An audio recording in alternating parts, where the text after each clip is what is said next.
What was the most bone-chilling sentence a loved one ever said to you?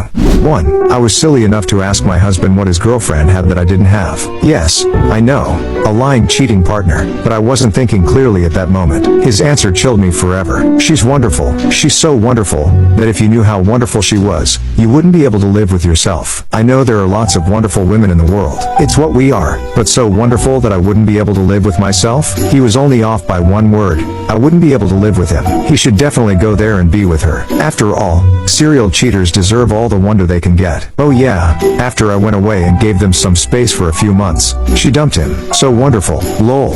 2.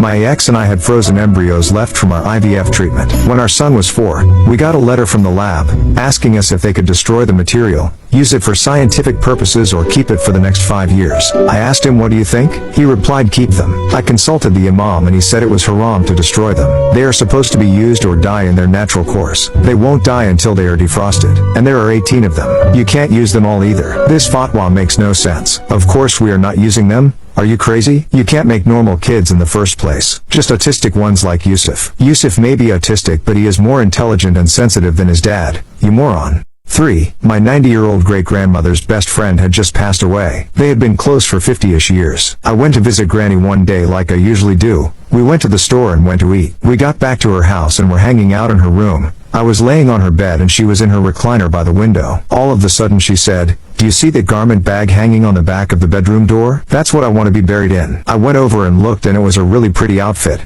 I can't remember now what it looked like. I complimented it and we continued to hang out in our normal fashion. Not even a month later, she passed away. She had fallen and hurt herself. She had just gotten out of the hospital after a week's stay for pain control. She hadn't even been discharged for 2 hours before she passed out at my aunt's house and had to be rushed back to the hospital. She had had a stroke and was brain dead. Our family gathered around her in the trauma bay and stayed with her until her body gave out. I thought maybe she was just shaken up by her friend's passing. But when she went down so soon after, I wondered if she had an inkling she wouldn't be around for long. It's been almost 2 years now and I still wonder about it. She was quite honestly my best friend and I miss her so much.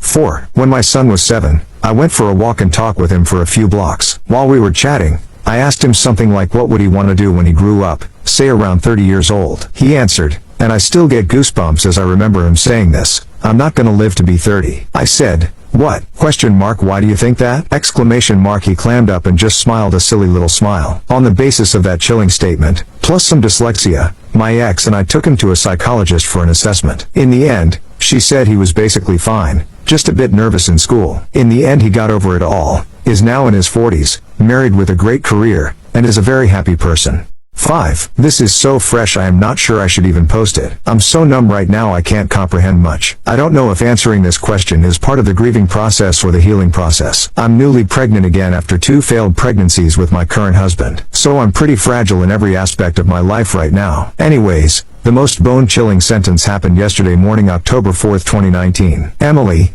Mom fell in the bathroom and I can't get her up. The painfully panicked tone in my eldest brother's voice speaking those words is something that I will never forget, nor can I ever unhear. I wasn't even at work for 2 hours when I got that call. I work less than 10 minutes from their house. Immediately I tell him to hang up and call 911. I rushed over there. I'm trying to stay calm while I'm calling my other siblings and my husband. I start praying that she's okay. I get to the house and see the ambulance already there. Down the opposite end of the street I see the fire department coming. I get inside and see them all down the hallway trying to work on her. It's a narrow hallway, so they had to bring her out to the living room for more space to work on her. The next 20 minutes happened in slow motion for me. Looking back on it now, it went by too fast. There was nothing they could do to save my mother. They tried so hard. Big muscular men doing CPR until their arms got tired. At 10:24 a.m. my mama unexpectedly passed away. No major medical issues leading up to this that would have given us a clue this was coming. She was 60 years old. My mother had been so full of life up until recently. I didn't realize how bad stress can be for someone until my mom died. There was some inside family drama that I know led my mom down a path she couldn't recover from. Unforgivable things. To the person responsible, only God's judgment will matter. He will decide if what you did was right or wrong. This is my story. If I could pass along anything positive to you readers, it would be to never let a loved one go a day without you telling them how much you love them. Tomorrow is never promised. If you are lucky enough to still have your mom, call her and tell her you love her. Rest in paradise, mama. Exclamation mark. You're gonna be a grandma again. I didn't get to tell you yet. Watch over us. Keep us safe. Exclamation mark. In loving memory of Christina Rosa Sawney, November 8, 1958, October 4, 2019.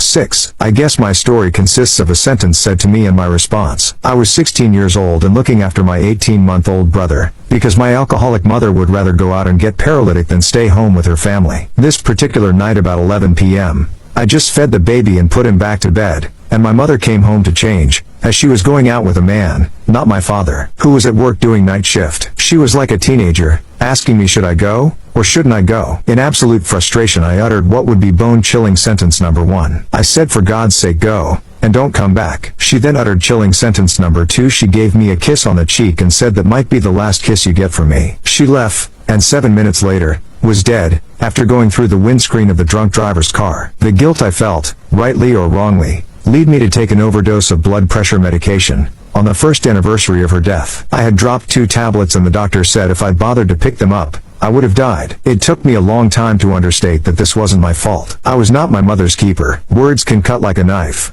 7. February 7, 2011, when my daughter-in-law called and asked me how I was doing and I answered I'm fine. How are you? Then in a shaken voice, she said, oh, you haven't heard. My heart stood still as she told me that my eldest son, not her husband, had been killed overnight in a single vehicle rollover accident. He had survived 3 tours in Iraq, where he was attacked by a suicide bomber, and was permanently disabled, only to die here stateside in such a banal, ordinary manner.